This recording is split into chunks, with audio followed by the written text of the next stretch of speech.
Shalom, perkenalkan nama saya Sartika, NPM 1840606017, jurusan Bimbingan dan Konseling Angkatan 2018.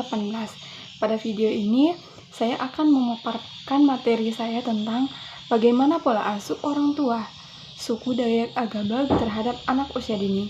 Untuk itu silakan diperhatikan. Yang pertama, kita harus terlebih dahulu mengetahui apa sih pengertian dari pola asuh orang tua. Jadi, pola asuh orang tua adalah pola perilaku yang diterapkan pada anak dan bersifat relatif konsisten dari waktu ke waktu. Kemudian, pola perilaku ini dapat dirasakan anak dari sisi negatif maupun segi positif. Pola asuh mempunyai peran yang sangat penting bagi perkembangan perilaku moral pada anak, karena dasar perilaku moral pertama diperoleh oleh anak dalam rumah tangga, yaitu dari orang tua. Kemudian, ini adalah hasil dari observasi yang telah saya lakukan, khususnya dari beberapa orang tua anak usia dini pada suku Dayak Agabag. Jadi kita harus terlebih dahulu bahwa yang dimana tempat saya mengobservasi yaitu khususnya di daerah Mansalong. Nah, Mansalong ini merupakan salah satu kelompok yang terdapat di Kecamatan Lumbis, Kabupaten Nunukan, Provinsi Kalimantan Utara. Nah, di mana penduduk dari Mansalong ini adalah mayoritas suku Dayak Agabag. Nah, di Mansalong terdapat banyak sekali remaja yang dimana bisa dikatakan bahwa mereka itu telah menyimpang dalam arti mereka lebih ke negatif, karena susah sekali untuk mendengarkan nasihat dari orang tua, serta terdapat banyak tempat-tempat yang menunjang dalam melakukan hal-hal yang menyimpang, yang tidak sesuai dengan norma dan agama. Kemudian selanjutnya, bentuk apa sih masalah yang dihadapi pada anak usia dini? Yang pertama, pola asuh demokratis. Nah, anak diberi kebebasan orang tua, tidak menggunakan aturan yang baku dalam pengasuhan anak di keluarga kami, karena kami lebih mengedepankan pembiasaan sehingga anak yang sudah terbiasa teratur dari kebiasaan tersebut. Nah, itu menurut pola asuh demokratis. Kemudian yang kedua, pola asuh otoriter. Nah, pola asuh otoriter ini ciri utamanya adalah orang tua membuat hampir semua keputusan anak-anak dipaksa untuk tunduk, patuh, dan tidak boleh bertanya apalagi membantah. Nah, pola asuh otoriter adalah orang tua yang mendidik anaknya dengan kaku dan keras. Kemudian yang ketiga, pola asuh primitif. Pola asuh primitif ini ciri utamanya adalah orang tua memberikan kebebasan penuh kepada anak dan kontrol dari perhatian orang tua terhadap aspek sangat kurang. Jadi, orang tua membiarkan apapun yang akan anaknya lakukan. Jadi, si orang tua ini dia sepertinya sudah apapun yang dilakukan anaknya, dia mengiyahkan seperti tidak ada halangan untuk anak-anaknya seperti. Kemudian selanjutnya, apa sih faktor yang mempengaruhi pola asuh orang tua? Yang pertama itu jenis kelamin.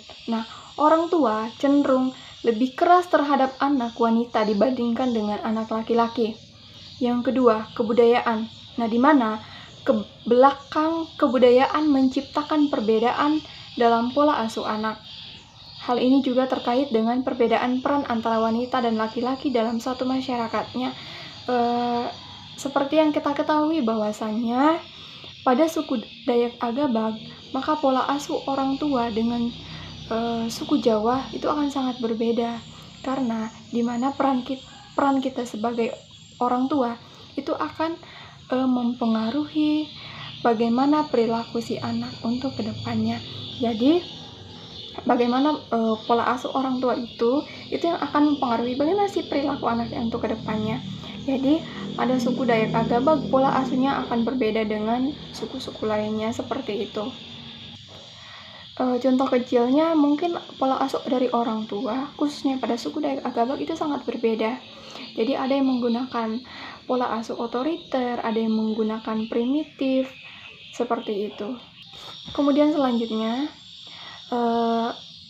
berpendidikan. Nah, berpendidikan ini orang tua dengan latar belakang pendidikan tinggi dan praktek pola asuh terlihat sering membaca artikel maupun mengikuti kemajuan pengetahuan mengenai perkembangan anak. Nah, dalam pola asuh mereka lebih siap dalam memiliki latar belakang pengetahuan yang luas. Sedangkan orang tua yang memiliki latar belakang pendidikan rendah memiliki pengetahuan pengertian yang terbatas. Kemudian selanjutnya keluarga. Nah, di mana pola asuh suatu keluarga turut dipengaruhi oleh tempat di mana keluarga itu tinggal. Apabila suatu keluarga tinggal di lingkungan otoriter, penduduknya berpendidikan rendah serta tingkat sopan yang rendah, maka anak dapat dengan mudah juga menjadi ikut terpengaruh. Selanjutnya hasil observasi saya pada beberapa orang tua anak usia dini pada suku Dayak Agabak. Yang pertama itu saya dapat menyimpulkan dari beberapa bagian. Yang pertama pola asuh demokratis, pola asuh otoriter, dan pola asuh primitif. Yang pertama itu pola asuh demokratis.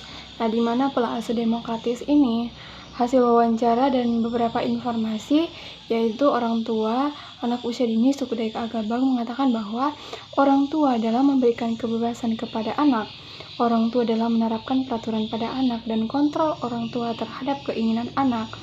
Dari hasil wawancara yang telah dilaksanakan pada orang tua siswa suku Dayak Agabak adalah sebagai berikut. Yang pertama, hasil wawancara yang dilakukan pada salah satu orang tua siswa yang bernama Ibu Ansiwat, yang dimana orang tua dari Mirna.